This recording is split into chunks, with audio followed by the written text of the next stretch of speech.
Cette conférence va maintenant être enregistrée. Bonjour tout le monde, mardi 2 octobre 2018, point bourse du jour. Les marchés US ont fait bonne figure hier, terminant en hausse de 0,7% pour le Dow Jones, 0,36 pour l'S&P 500. Seul le Nasdaq a terminé en petit repli de 0,11%. On notera la forte progression de General Electric suite à l'annonce surprise du départ de son DG, a pris 7%. Tesla qui a terminé en hausse de 17% suite à l'annonce de poursuite pour fraude par la SEC la semaine dernière, donc un accord a été négocié durant le week-end. L'Asie a terminé proche de l'équilibre ce matin, le CAC a terminé en petite hausse, le DAX avait surperformé aussi.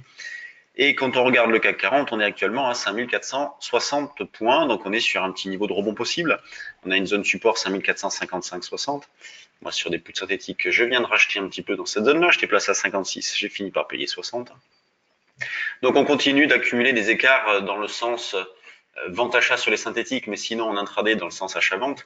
Même si ce matin, c'est vrai qu'on ouvre avec un gap à la baisse, ce qui fait qu'on se pose des questions. Pour l'instant, il n'y a pas de remise en question de quoi que ce soit. Les niveaux d'alerte sont plus loin. On a le plus proche, c'est 5425. Ensuite, c'est surtout 5375. Donc, tant qu'on est au-dessus de ces niveaux-là, eh bien, on achète, on essaie d'accumuler des écarts, donc des écarts de l'ordre de 20-25 points. Il y a une volatilité assez intéressante ces derniers temps, sauf hier, où hier il s'est absolument rien passé. Le marché a évolué entre d'étroites limites. On a eu un petit peu de nervosité sur le CAC et surtout sur le DAX ce matin, avec des stops qui ont été déclenchés.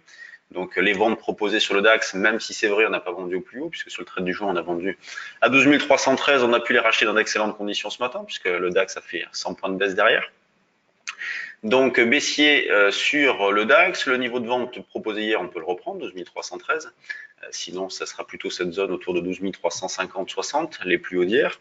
L'eurodoll est bien revenu en arrière, donc le niveau proposé, 1,16-20-25, je vous en avais parlé et on l'avait proposé dans le trade du jour, notamment une vente à 1,16-23, donc on a eu un petit peu de réussite, on a vendu au plus haut dans l'après-midi, avec des niveaux d'allègement comme par exemple un 15,80, un 15,60, et puis on peut très bien laisser porter un petit solde, il y a du potentiel sur l'eurodoll.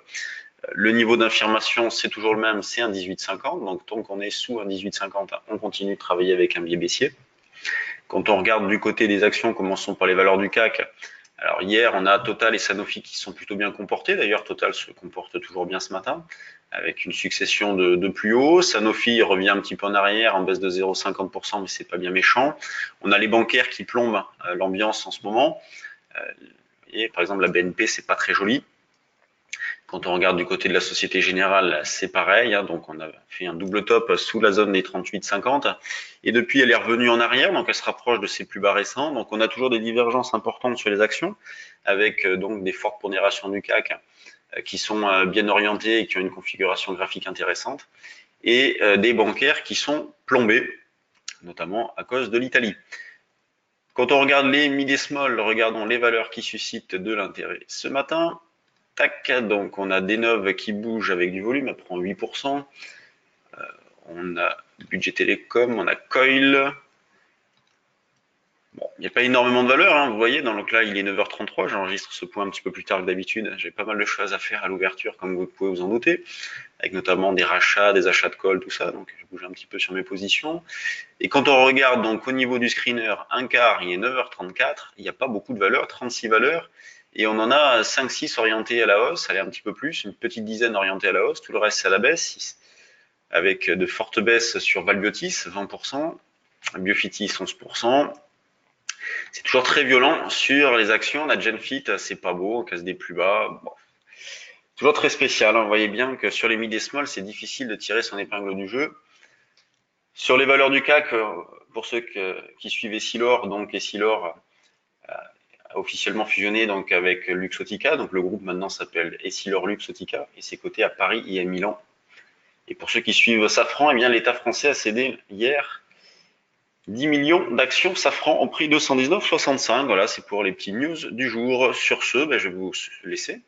Vous souhaitez une bonne séance avec un petit gap à la baisse, mais pour l'instant un marché qui tient sur la zone des 5455,60. On va surveiller ça de près pour le CAC. Moi, j'ai acheté un petit peu dans l'idée de scalper et éventuellement viser 77, voire 83, jusqu'à des niveaux plus éloignés pour les puts synthétiques. Bonne séance à tous et à demain. Salut tout le monde.